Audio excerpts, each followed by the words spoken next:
Hello, welcome to Sheepdog Says. I'm Sheepdog, and I thought I'd do a video today about mentors and just people in my life where I've been with them for a certain amount of time and I've just learned a lot from them. And I don't mean like my friends. I've got lots of friends who gave me amazing advice that came up at just the right time in life that really made a difference, or it's people who, like Kev, making me do YouTube or getting into mature game with him and stuff like that. They're big influences, but I'm talking about people who were essentially in the position that they had to teach me, but they weren't teachers. They were, well, some of them were, but they were there to kind of mentor me and make me better at what I was doing and just things I learned from them. I thought it'd be like an interesting one.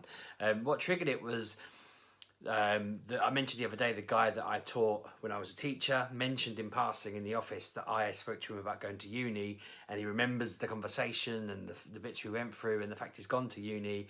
And whilst I'm under no illusion that I made that happen, he did it all himself. He just remembers the conversation, and that made me think, oh, that's awesome. And it made me think there's been loads of times in life where someone said stuff to me or they've taught me stuff, maybe not even on purpose. The first example of that is at uni, and I mean, KF can be attributed some of this, to be honest, but learning to just ask for the grade I specifically wanted and how to go about it was one of the most life-changing things I ever realised about kind of academia and being good at stuff. All my life I just turned up and done the exam or done the coursework how I thought was right, and then suddenly at uni it was like a light bulb coming on. We were just like, okay, I've done this, what do I need to do to make it perfect? They'd say, oh, XYZ. I'd go and do that, I'd hand it in, and they'd go, yep, tick it off. It took me till the final year to realise that I was definitely, if they said XYZ and I did XYZ, I was done. But that first year and a half of just being like, right, okay, you're saying that to get a good grade, I need to program this program to do these 5 things, but if I can figure out something extra to do, I'll do it. Just meant that in every assignment, I was like, people say, oh, how far through are you? And I'd say, I'm about halfway done. And they go, what bit are you on? And they go, I'm on this bit. And they'd say, well, that's finished. And I'm like, no, you don't get it. It's met what they've said on the piece of paper, but I now need to add something to it. And I'd sit and I'd have a chat with the lecturer about it. And sometimes he'd say things were impossible. I remember he said to Kev it'd be impossible for him to get a program to update over the internet between 2 different control panels. And he basically put a file in the middle in Dropbox, and they synchronized to each other over Dropbox.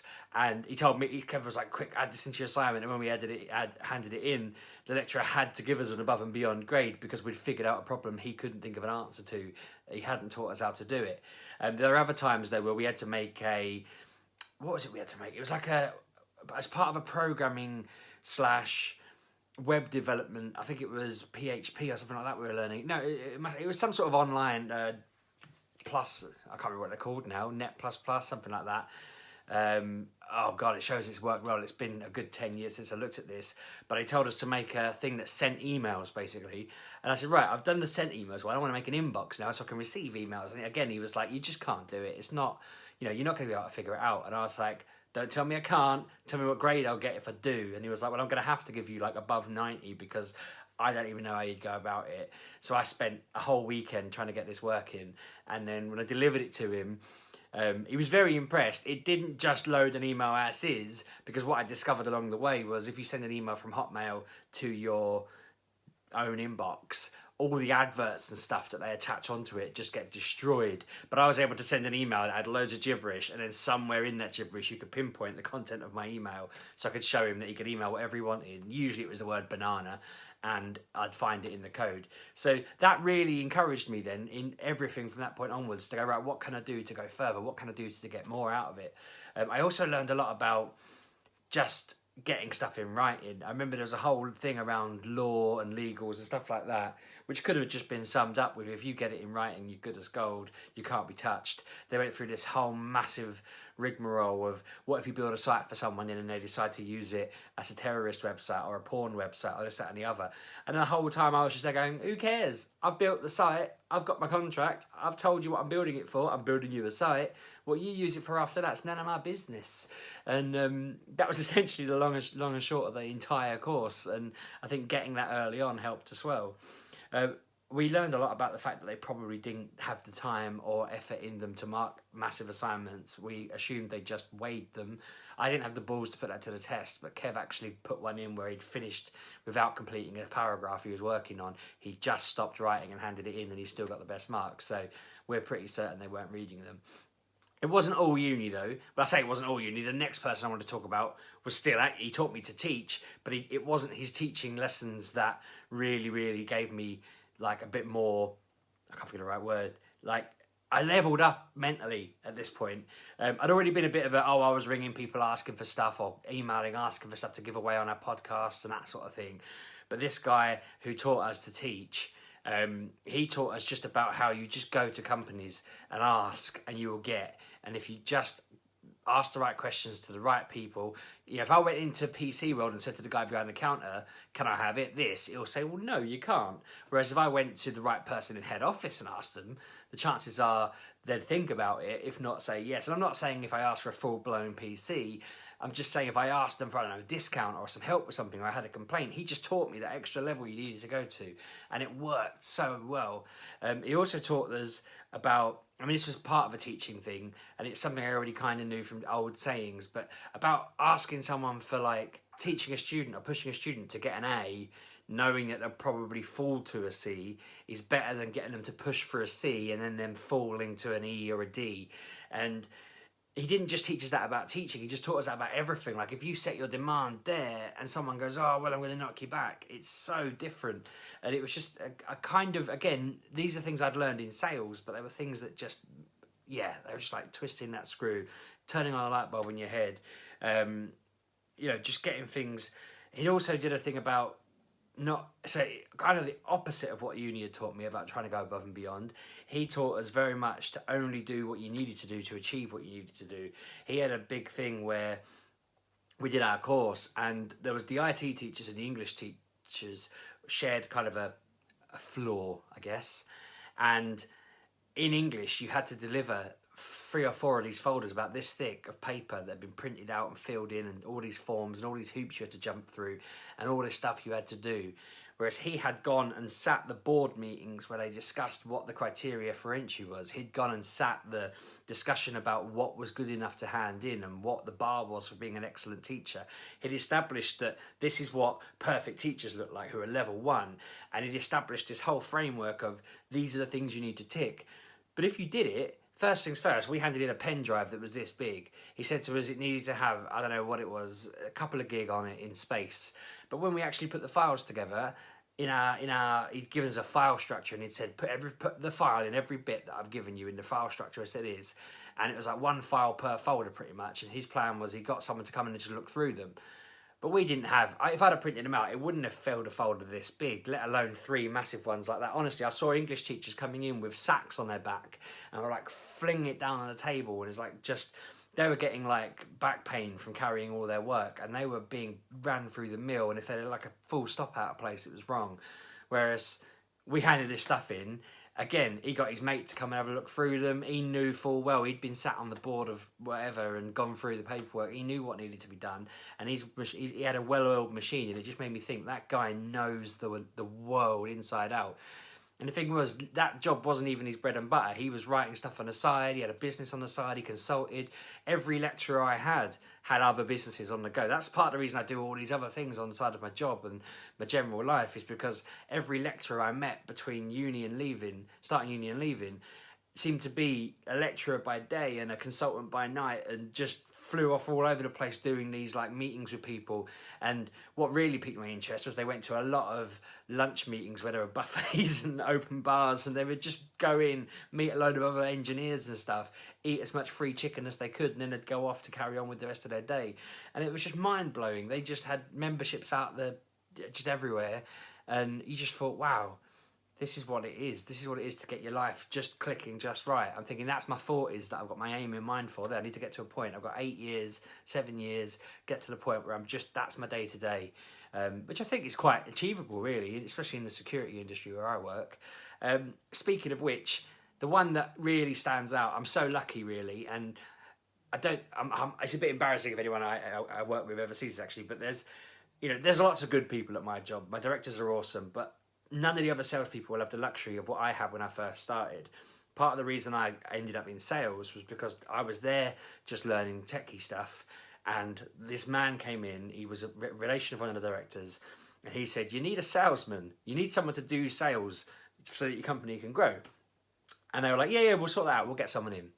And I was like, "I'll do it because I've done it before. I know how to sell. You know, it's just the gift of the gab, isn't it? You get on the phone, you talk, people buy from you." So we had a chat, and he asked me questions, and he sort of scrutinised me, and he said, "Okay, I think I can work with you. I think I know what to do." And then he'd come in a couple of times a week, and he'd just bounce ideas off me, ask me questions. I got to admit, like, over time, I learned about the industry, and there were certain things that we'd assumed early on that weren't the case later on.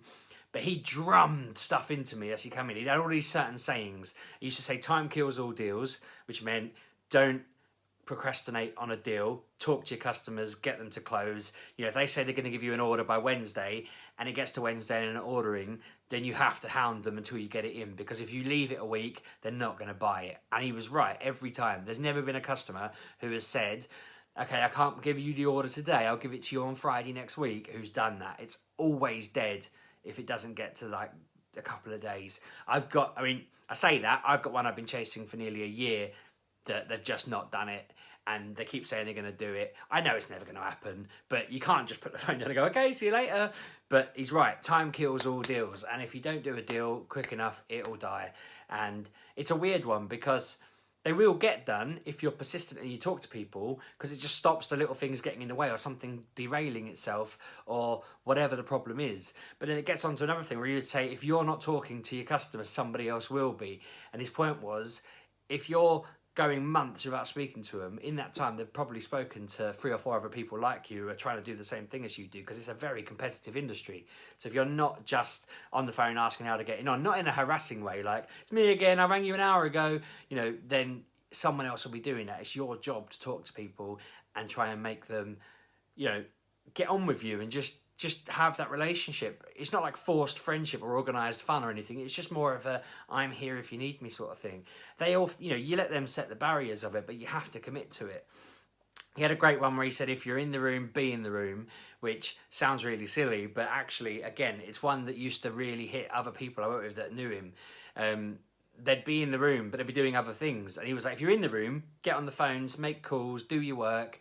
Don't be in the room thinking about somewhere else. You know, if you want to do that, set aside time for that." He used to force us into this regime of just like, do a couple of hours of calls, do your other stuff, do a couple of hours of calls. That would be better than just calling throughout the day. And I mean, I must admit, over time, the industry changed a lot, and it meant that calls became, well, frankly, a bit of a waste of time. When I first started, it was a great like in, but by now, it's like calls are a bit hit and miss. The laws have changed, people's perceptions have changed. That was like 4 years ago. Everyone's just at a point now where they're like, "I don't want to be answering the phone all day." But at the time, it was one of those things where you just thought, yes, I just need to get my head down and do it. And then the best thing, I think the ultimate thing I got taught from him, and he told me a story. He told me 2 stories, but he said that just being silent in the back and forth is what you do. So he gave me one example of somebody saying to him, "I want to cut your commission from 20% to 10% for your team," and he just sat there or stood there, just looked at them, and they were like, "Did you hear what I said?" And he just was like, and she was like, "Hello?" And he said, "No, I heard you." And she was like, "Well, okay." He went, "I don't know what to say. I don't know what you want." And he just sat, he just didn't respond. Just said, "I don't know what you want me to say." And she was like, "Well, these are the reasons." And he was like,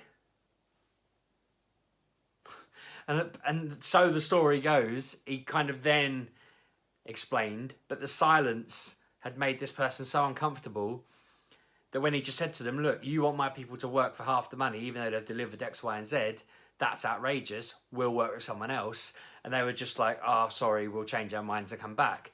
But it was a similar thing where he was asked the question of, "How are you going to go from X to Y?" And he just sat in silence and just said, and I'm probably not telling the story with the grace and awesomeness that he did as a mentor, but I've had so many times, and I mentioned this before, when they rang me to ask it, they said that we hadn't paid our dog deposit on our last house.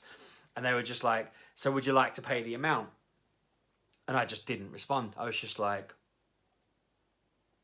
and they were like, hello? And I said, well, no. And I just didn't say anything else. And it just, the other person unravels. The person on that phone was just like, oh, well, okay, right, okay, yeah, fair enough. I suppose that would be silly to ask you, wouldn't it? Okay, all right then, bye-bye. And I'm like, see ya. And just the fewer words you said, the better. It was amazing. I use that so often in life now. When someone will say to me, someone rang me and just said, oh, I need to cancel X. And I was just like, right, can I have a refund on it? No.